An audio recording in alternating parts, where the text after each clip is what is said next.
Dang, that is loud. Okay, well that works.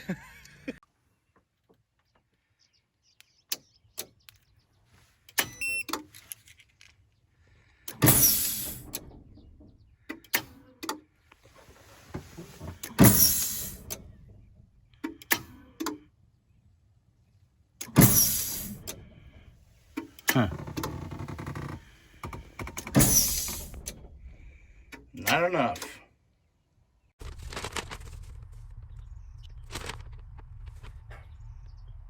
Note, when doing any programming with security features off, the horn function must be programmed as siren function to get audible confirmation from the unit, and the door trigger input must be connected. Okay, fine. Looks like I'm going to connect the, you remember that 24-pin connector? It looks like I'm going to need to put green onto ground, and that will give it an input that it's open. Let's give it a shot. Let me just see what the green wire says. Green wire, starter input, key side of the starter kill. In fact, I know it is the pink wire, and it is the ignition 1 input output. So the pink wire goes to ignition to 86. Okay, left side here, pink wire. Good thing that these, just unclip and whatnot, they're easy. So pink wire goes to 86, and purple wire goes to ground.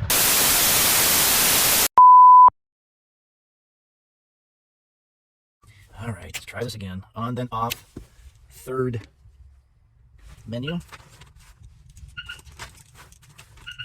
Okay, I want number 1, then hold.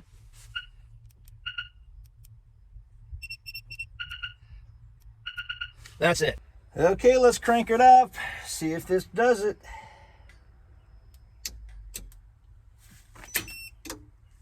So far, so good. Now, well, hey guys, Dave Anderson here, Helicool's Helipad. Hey, I've got 2 videos out that was, on this remote starter thingy. I admit there was some mistakes made, there was some assumptions. It was kind of a headache, I have to admit.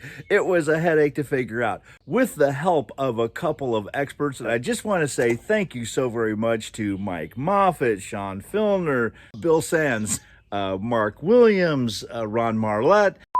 Let's just say that is a culmination of several hours of testing, and okay, I'm just not going to get into it. So this is what I built. I know this looks very convoluted and weird, but this is 2 relays, and Velcro them together and also zip tied them together. And this is what is going to tell the remote brain that this is how you start, this is how you bypass a couple of these switches, and once you're started, this is a signal to tell you that I have started. This is what I did in the beginning, is I hooked up a relay, and this is a grounding relay. So it sends a ground signal to the starter relay, K1, and the purple wire is hooked up to it. And this actually worked beautifully the first time that I started it, with a couple of major exceptions. So I went ahead and pressed the start button, and this is what happened. Click, everything came on, the ignition came on. I'm like, okay, everything's good. And then about a few seconds later, truck started. And I'm like jumping out of my skin, pumping my fist and all this kind of stuff. And I'm about ready to jump out of the rig and dial up my friends who've helped me. Hey man, it works. And like 15 seconds later, the engine dies. And I'm like, well, that's weird. What's going on with this? And then it tries to restart again a couple of times, 2 times. It doesn't restart. I'm like, that's odd. So I clicked the button to kill everything, so it stopped trying to start with the remote. And I'm like, well, let's just see what's going on here. I'll check some power or whatever. So I click the green button down here, the ignition button, and immediately after clicking that button, the starter starts turning over and the engine starts. And I'm hearing the starter still running after the engine starts. So I click the thing off. Of course, the vehicle dies, and the starter goes. Brrr. I'm like, okay, that's not gonna work. So the remote start figured out that, hey, it will start that way, but it didn't realize that the engine had actually started. And you're thinking to yourself, well, hey, Dave, didn't you hook up the tachometer? Yeah, I did. But here's the thing with our tachometer. It is a pulse tachometer. In other words, every time it goes around, there's like a little magnet on there, and it sends a pulse. Now, that pulse is probably very, very low voltage, but it's a pulse.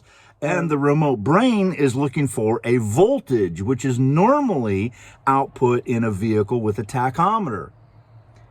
Well, this vehicle doesn't have that. So it didn't understand that pulse, that small electrical current that was going pulse, pulse, pulse every time the flywheel went by, that magnet, that it just did not read it as it being started. So it killed the engine and tried to restart it a couple of times. That's not good. wire 1444 and the 3083. So if you ever want to put a tachometer in later on sometime that is compatible with this type of pulse type tachometer, I guess that at least you know those are the wires that you need. But I'm going to have to disconnect these. I'm going to have to change inside the programming of the brain to say, hey, this doesn't have one. It's just going to be off, or I'm going to set it to voltage. That brings up another point about voltage as a reading for if the engine has started or not. That's yet another problem. So let's talk about voltage and this K11 exciter relay. What does it do? How and where does this thing get a signal? The excitation relay, it gets its signal from a 15 psi switch on the oil pressure side. Okay, so it senses 15 psi and then it sends a signal to this relay, and that relay then tells the alternator, okay, we've started and it's somewhat safe to start pumping energy into the batteries and into the system via the alternator.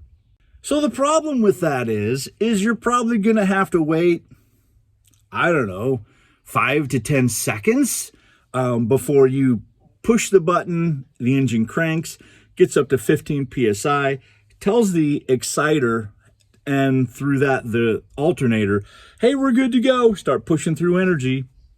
5 to 10 seconds later, you finally get voltage. So I don't want the starter to just run for 5 to 10 seconds while the engine is running, especially. I mean, for a cold day, maybe that's okay, but for a regular day, it's not okay.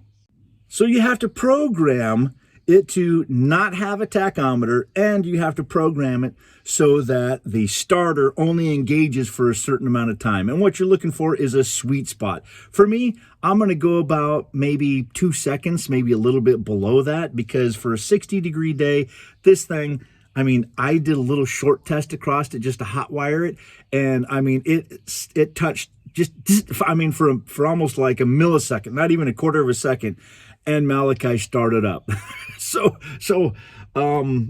Yeah, so I'm going to have to probably adjust it down, and I'll find that sweet spot of where it's at. Well, okay, here we go.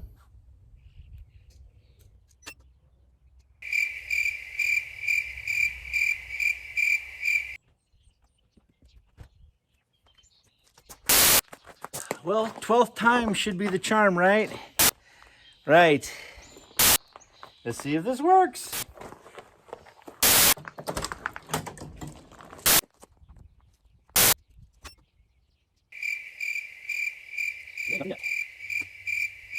Change 27. Action.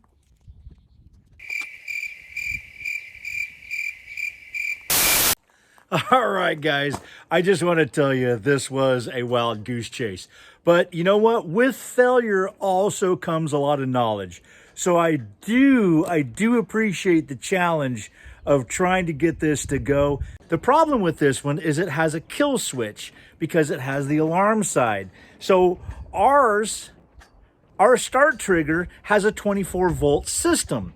It's the only 24-volt part of the entire dash, okay? Which irks the living you-know-what out of me.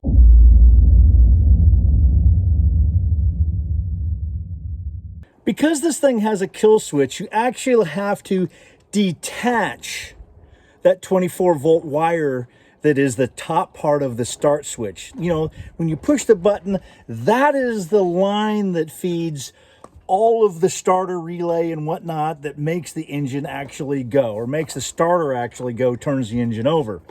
So you have to detach it, and you have to put the green wire on this end and the violet wire on this end.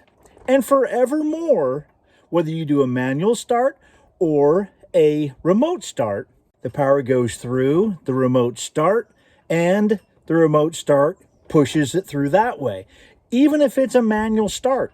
So the only way to do this, because this needs 24 volts and this side is going to be pushing 24 volts, if I do a manual start, I have to do a voltage regulator on this part to decrease the voltage from 24 to 12 to go through the system.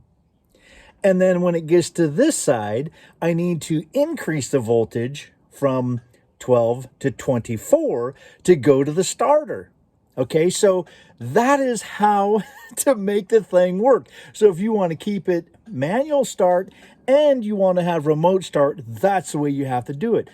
Now you can put in those voltage regulators and you'll probably be just fine. But for me, I can't do that. I can't do that. And if you're thinking to yourself right now, Dave, you just don't know what you're talking about.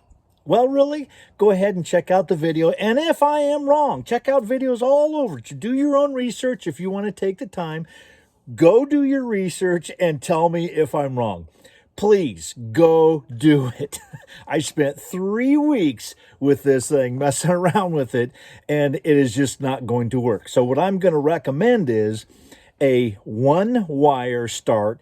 A one-wire start, very, very simple, very easy. You just put it into a relay, and you use that as a switch to switch 24 volts. It's easy. It is so simple, easy. You do the same thing with the ignition switch.